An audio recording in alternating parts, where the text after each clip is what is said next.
Welcome friends. Non government educational ইনস্টিটিউশনের employee যারা অর্থাৎ শিক্ষক বা শিক্ষাকর্মী তাদের প্রভিডেন্ট ফান্ড বিষয়ক একটি বিজ্ঞপ্তি দিয়েছে অর্থ দপ্তর থেকে 19শে নভেম্বর 2024 তারিখে।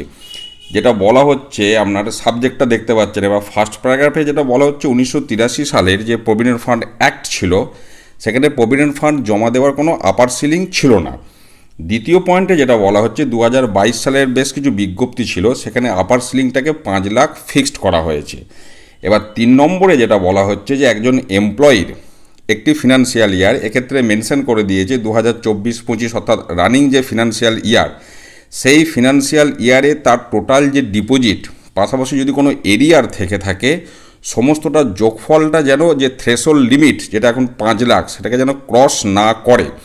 এবং সেই পরিপ্রেক্ষিতে এবার বেশ কিছু নির্দেশ এখানে দেওয়া হচ্ছে। অবশ্যই এডুকেশনাল ইনস্টিটিউশনের শিক্ষক শিক্ষাকর্মী যারা আছেন নন গভর্নমেন্ট বিদ্যালয়গুলি তাদের ক্ষেত্রেও প্রযোজ্য আরও বেশ কিছু সেকশন এখানে রয়েছে।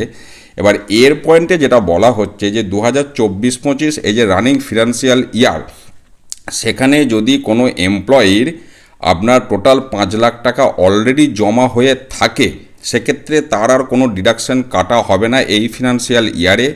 সেক্ষেত্রে ওই যে একটা নিয়ম আছে যে বেসিকের মিনিমাম একটা কাটতে হয়, তার জন্য সেই নিয়মেরও শিথিলতা করা হবে, দিয়ে পিএফ বন্ধ করে দেওয়া হবে যাদের 5 লাখ অলরেডি হয়ে গেছে।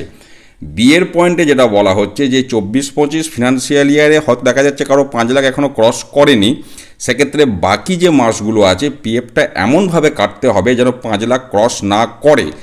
আরও একটি পয়েন্ট এই বিয়ের পয়েন্টেই বলা আছে, সেটা যেটা বলছে যে কোনো এমপ্লয়ির এখনও 5 লাখ ক্রস করেনি কিন্তু দেখা যাচ্ছে উনি যে হারে পিএফ কাটাচ্ছেন তাতে 5 লাখ ক্রস করে যাবে, যদি মিনিমামটাও কাটানো হয় তাও 5 লাখ ক্রস করা যাবে। সেক্ষেত্রে বলা হচ্ছে যখনই তার 5 লাখ হয়ে যাবে তখনই স্টপ করে দেওয়া হবে এবং এক্ষেত্রেও মিনিমাম পিএফ কাটানোর যে নিয়ম তার শিথিলতা ওনার জন্য করা হবে।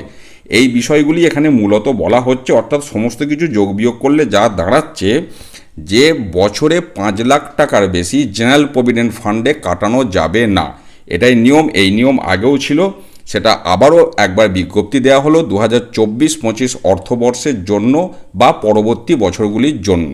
সেই তথ্য আমি আপনাদের সাথে শেয়ার করলাম। ভালো থাকুন, সুস্থ থাকুন, ধন্যবাদ।